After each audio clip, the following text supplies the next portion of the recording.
Merci de votre fidélité à Kelec TV. Bonsoir et bienvenue dans votre magazine des arts et de la culture. Au menu ce soir, comme chaque week-end, vous aurez le condensé de l'actualité culturelle de la semaine.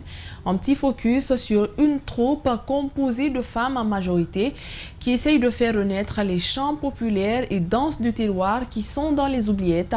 Et puis, Sidiki Diabaté sera notre invité ce soir. L'artiste malien nous parlera de ses débuts dans la musique, mais pas seulement. Enfin, nous vous ferons découvrir le buzz de la semaine. Bonsoir et bienvenue.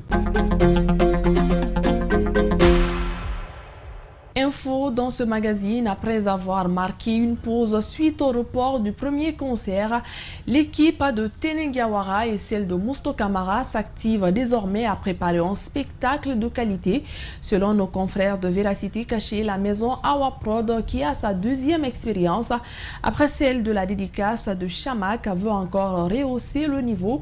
Tenengiawara est aussi sur le point de finaliser son recueil qu'elle compte livrer le 25 mars. Dans la salle des congrès du Palais du Peuple, la signature de ce contrat de production de spectacle a eu lieu dans la journée du mardi 8 février. Longtemps attendu par ces milliers de fans de la Guinée et de l'étranger, Kandiakora semble enfin déterminé à répondre à l'appel de ses fans à travers le monde. À travers sa page Facebook, le Kora Boss a promis à son public mardi dernier la sortie d'un nouvel album d'ici à la fin de l'année. Bien qu'actif sur les podiums et les grands événements, Kandia n'a qu'un album dont la dédicace a eu lieu en 2014. La troisième saison, acte 11 de l'événement Bamahar a débuté le vendredi 4 février à Bamako. Comme d'habitude, plusieurs artistes de différents pays ont été au rendez-vous. Cette fois-ci, la Guinée a été représentée par Soul Banks et Manaba Kanté. Les deux artistes guinéens ont partagé la scène de la première soirée avec Habib Koïta et Safi Diabaté. Sur les berges du Palais de la Culture de Bamako, Soul Banks et son épouse ont valablement représenté la Guinée, adulé par le grand public de Bamako. Le couple Banks a partagé quelques clichés de sa prestation sur les réseaux sociaux. Il faut noter que la musique guinéenne a fait son grand retour chez les mélomanes de la capitale malienne. Plusieurs artistes guinéens y sont sollicités. Le patrimoine africain acheminé vers l'Europe lors de la période coloniale est devenu une préoccupation centrale pour le gouvernement belge. La majorité des œuvres présentes en Belgique proviennent du Congo avec des dizaines de milliers d'objets. Arrivés en Belgique entre 1885 et l'indépendance en 1960, la Belgique a promis une loi pour rendre les restitutions automatiques et elle s'apprête à tenir ses promesses. C'était tout pour les infos. À présent, on poursuit avec le reportage. Vous le savez, la Guinée est un pays de culture par excellence. Les artistes guinéens, dans leur majorité, ont joué un rôle important dans la décolonisation du pays. Les chants populaires et danses du terroir ont depuis quelques années été dans les oubliettes. Pour faire renaître ces attitudes, une troupe composée de femmes en majorité s'efforce à redonner de la vitalité à la tradition guinéenne. Ismaël Nabé, Meshak Sonda Kourouma et Ibrahima Sori Kamara sont allés à leur rencontre. Suivez.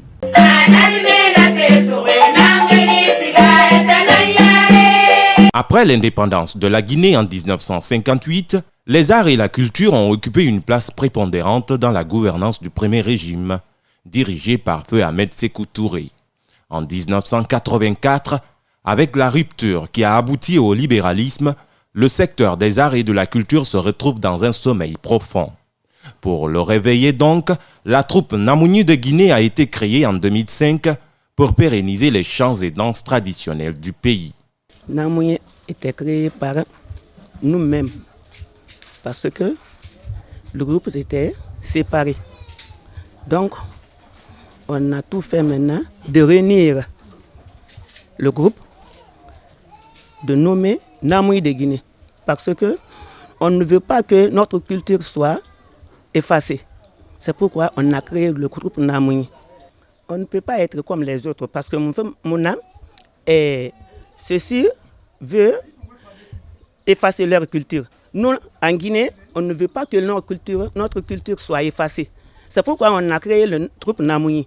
On a appelé encore Namouni de Guinée. Ce n'est pas Namouni seuls les Soussous ou bien les Malinké, c'est Namouni de Guinée. Les forestiers sont là, les Malinké sont là, les Soussous sont là, les Peuls sont là. C'est les 4 régions naturelles qu'on a créées, Namouni de Guinée. Le crin, le kenkeni, le boté ou encore le sambani et le balafon sont des instruments de musique qu'utilise la troupe, le tout moulé dans des notes de flûte. Aboubacar Fatabou Kamara, directeur national des percussions de Guinée, est depuis plusieurs années engagé et déterminé à faire du rêve de ces femmes une réalité. Même si je ne serai pas l'un des plus grands percussionnistes au monde, mais que je sois le formateur, pour ne pas que la culture guinéenne ne fera faillite sur la scène mondiale, quoi. Donc quand elle m'a poussé, j'étais obligé de l'accepter. Quand on est guinéen, tu es obligé d'apprendre, d'aller creuser la réalité de la forêt pour la faire venir en Basse-Côte. Donc on a le balafon, on a le crin. Normalement, j'aurais besoin même du tandani, de Karian, de Dalo.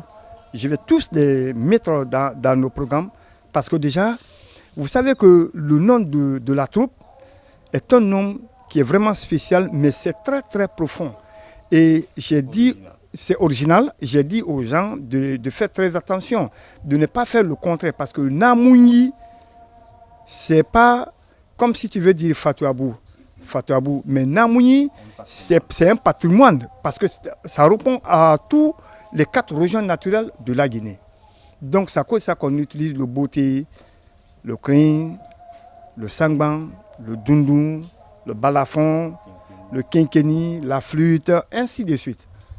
Ici, c'est la Guinée qui est sur scène, à travers la représentation des 4 régions naturelles en danse, accoutrement et chant. L'objectif est de cimenter les liens fraternels d'un peuple uni par les habitudes de tous les jours. Bon, vous savez que le scénario va obligatoirement avec les costumes. Parce que si on arrivait à nous focaliser juste en disant à tout le monde de porter les témourés de 15 étages, ça c'est un bon sous. 15 étages. Vous voyez, quand la Basse-Côte est sortie, vous voyez les vieilles femmes sortent avec une grande boubou. C'est les boubous là qu'on appelle 15 étages. Donc, je ne peux pas faire porter ceux de la forêt avec les boubous. Il faut que la forêt soit représentée et d'abord sur ses matériels, sur les instruments, sur leur scénario et typiquement habillés en forêt. Je peux faire l'inverse aussi, c'est-à-dire d'habiller les forestiers en Malinka. Voilà, pour montrer à l'opinion internationale que la Guinée est une famille. On n'en a pas besoin de mettre une limite entre la forêt et la Haute-Guinée, et la Moyenne Guinée et la Basse-Guinée. Les pas de danse. Et tout à l'heure, vous voyez, quand les forestiers sont venus, ils sont venus avec leur pas de danse. Mais, qu'à cela ne tienne que, aujourd'hui, quand tu es à Conakry, quand tu es en forêt, dès que tu joues le manège seulement, tu vois un forestier en train de danser, tu vas dire, mais tu es forestier ou bien tu es sous-sous. Il dit, ah, je suis forestier, mais qu'à cela ne tienne, elle s'en fout. Parce que c'est la musique guinéenne qui l'intéresse, ça n'a pas de frontières. Cet après-midi, le scénario qu'a choisi Namouni de Guinée a tout son sens. Elle retrace la période coloniale et la place des femmes à l'époque dans l'administration.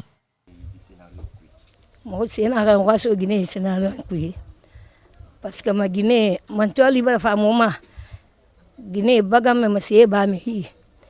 De moi de Guinée, rafio qu'on a kanama. Qu'on a yinamouye, nanan roui ma singe. Alors koda, Guinée ba parce que ma singe Guinée mbali ya kamara. Wona wakati kolo. Han Daoudi Tondo. Na randa ngina kui abila kolo. Awana na mugumuna mwana fe nama. Mangaya ni Guinée yi na leri. Ana Guinée yi na leri to ande bara huru moyi. Mangaya kha amatoto. Alo magwema huru Guinée yi la leri. Awana fe ngoyi na mu ila mina kana nama. Namouni de Guinée est une troupe privée qui promouvoit la valeur artistique et culturelle de la Guinée. Cependant, dans cette noble mission, elle rencontre des difficultés qui l'empêchent de jouer pleinement son rôle.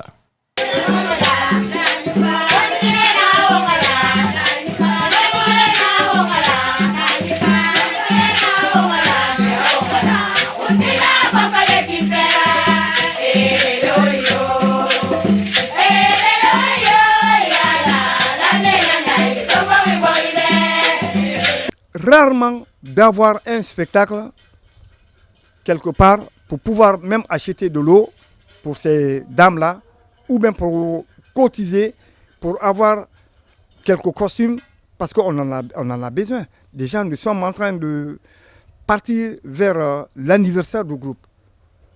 Et aujourd'hui, on n'a pas de moyens. Ce que je demande à l'autorité qui vienne à notre secours. Mais tout ça à votre propre frère. On le fait à notre propre frère. Ce n'est pas seulement que Namoui de Guinée.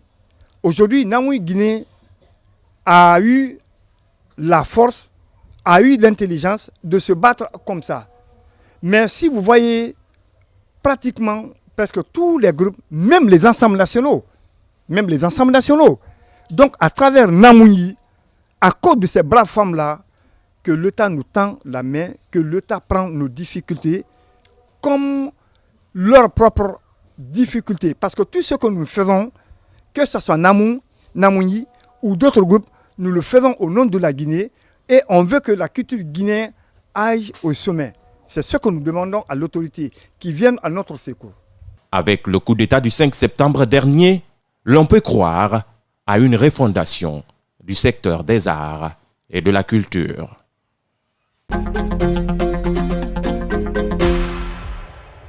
Dans la rubrique entretien de ce soir, nous recevons pour vous Sidiki Diabaté. Il est artiste, chanteur malien. Il nous parlera entre autres de son enfance et ses débuts dans la musique. Suivez. En parlant de mon enfance, Sidiki Diabaté vient d'une famille de griots. Mon père est de la 71e génération de père en fils. Et moi, je suis de la 72e génération de père en fils, de père en fils, de père en fils. De génération en génération. Donc ça veut dire qu'on a dans le sang. On est griot, mais on ne le devient pas. Je dirais que dans une grande famille de griots, c'est une école, c'est un institut d'art. Et je dirais juste que ma formation, j'ai eu une très bonne formation. Et je remercie mes formateurs qui sont les sœurs de mon père et ses frères aussi, toute la famille Diabaté, tous ceux qui ont eu à contribuer au développement de Sidiki Diabaté, de A à Z. Déjà mon homonyme feu Sidiki Diabaté, qui a joué les albums avec Sorikan Diakouyaté ici en Guinée. Je pense que tout le monde est au courant de ça. Et mon père est un joueur de kora. Et ma mère aussi, elle est chanteuse. Donc ainsi de suite, ainsi de suite, ainsi de suite. Pour être star chez nous, il faudra amener 3 Grammy Awards déjà. Donc pour moi, c'était pas difficile. C'est comme si je jouais dans un mariage ou dans un baptême. Okay. C'est la même chose. Je dirais merci à mon père qui m'a toujours suivi dans mes décisions et qui me soutient toujours dans tout ce que je fais. Et qui m'a donné des gens qui sont valables et qui sont capables de m'organiser et qui sont là à m'aider. Et ainsi que d'ailleurs mon fan club qui m'a toujours supporté du début jusqu'à aujourd'hui, que ce soit en Guinée, que ce soit en Côte d'Ivoire, que ce soit au Sénégal, que ce soit en Gambie, que ce soit au Mali, partout dans le monde, en France, partout dans le monde. Et ils sont toujours là. Donc ça commence par soi-même. Et une très bonne éducation, d'abord à la maison, et après ton entourage, et après l'organisation musicale, les paroles, comment te comporter, ainsi de suite, ainsi de suite. Et c'est comme ça qu'en travaillant toujours, le succès vient toujours du travail, d'un bon travail accompli. Voilà, moi je dirais juste qu'il n'y a pas de secret, c'est que le travail. Merci donc à Sidiki Diabaté. Je rappelle qu'il est l'artiste du mois de février sur Kalak TV au compte de Kalak Kike. Durant tout le mois, vous suivrez un gros clip de l'artiste chaque 30 minutes. Le buzz.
C'était donc Solbanks et son épouse Manamba Kanté, tous les deux en uniforme, nous montrant l'amour dans les gestes. Je rappelle que c'est une vidéo qui a eu plus de 1000 partages sur Facebook. Et voilà, c'est tout pour ce soir. Merci de votre aimable attention et bon week-end. On se retrouve la semaine prochaine. Bonsoir chez vous et au plaisir de vous retrouver sur Calac TV.